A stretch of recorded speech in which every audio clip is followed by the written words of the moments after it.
Is the redesigned MacBook Pro just around the corner? Of course not, no. Like, the M4 MacBook Pros are barely out now, and next year we're gonna get another chip upgrade, okay? Just modest little spec boosts here and there. Maybe they squeeze out another hour of battery life if we're lucky, but the reason I want to talk about what I would like Apple to implement on the 2026 generation MacBook Pros, because it's in development right now. If we all wait to post our wish lists until, like, 2 months before they drop, it's gonna be too late. They're already going to be along in development. So to all of the Apple engineers out there looking for how do we spice up the 2026 MacBook Pro, here's how you could get me excited and potentially get me to upgrade. Let's begin.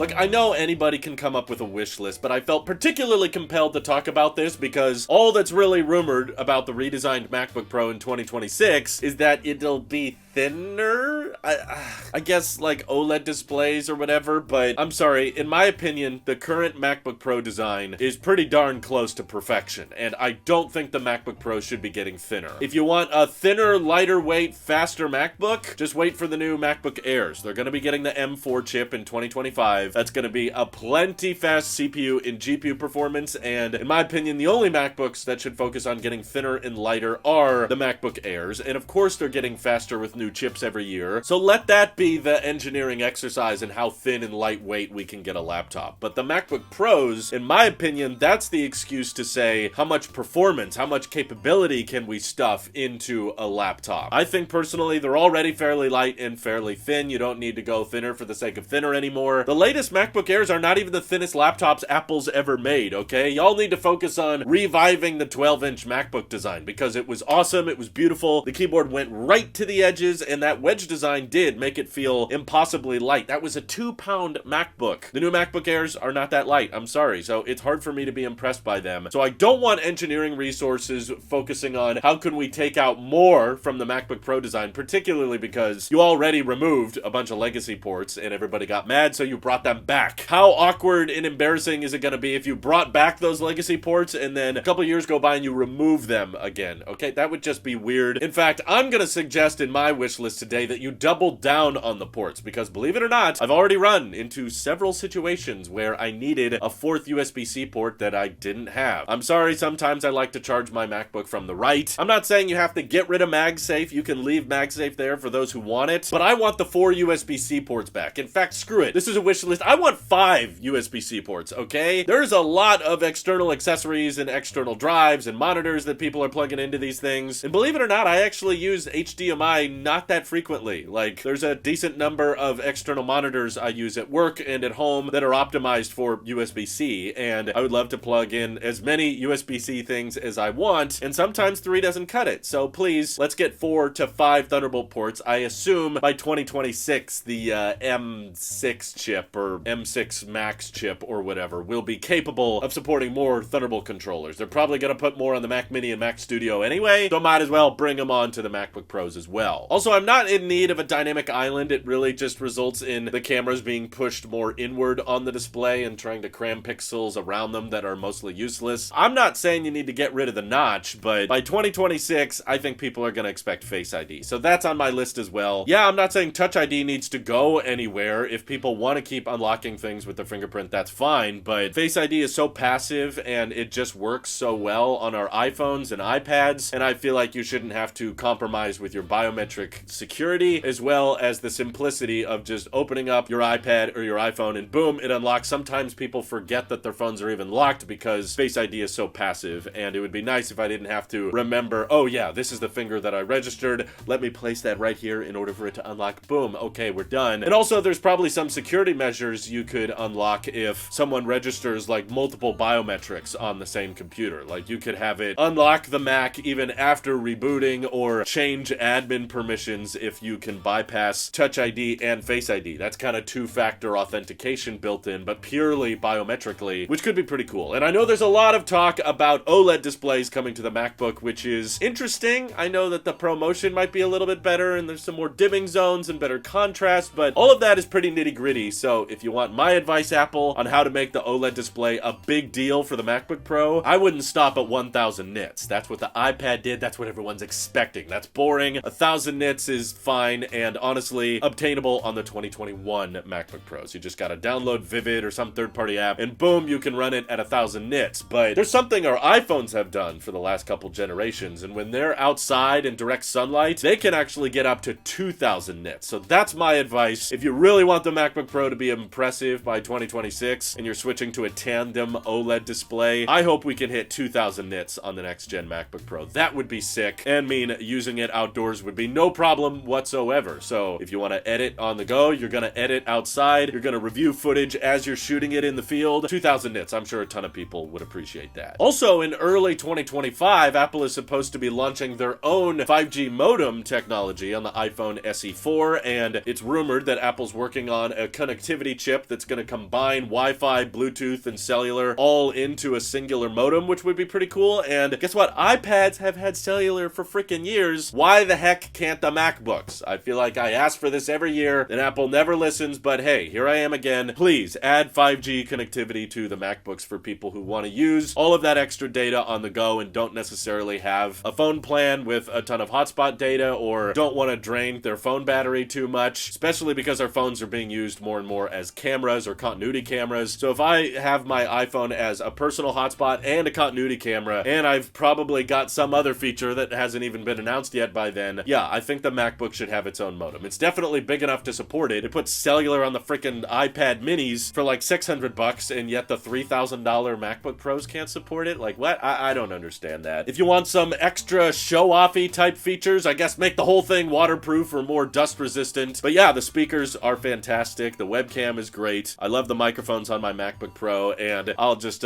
leave out the touch bar thing because that's long and gone. Even though I liked the touch bar, I understand it's like ancient history at this point. But aside from better battery life and faster chips, what features would you guys like to see in the redesign from the inside out 2026 MacBook Pros? Feel free to let Apple know in the comments below, because I'm sure Tim Cook watches all these videos, or maybe John Turnus does. That's the more important one, because he's going to be the CEO next. Maybe Tim Cook is retiring before 2026. Let me know all your thoughts and predictions down below, and thank you to everybody supporting this channel directly. It seriously helps us out a ton, as does just watching these videos. So thanks again. This is your Alp Shape here, and I will see you all in the next one.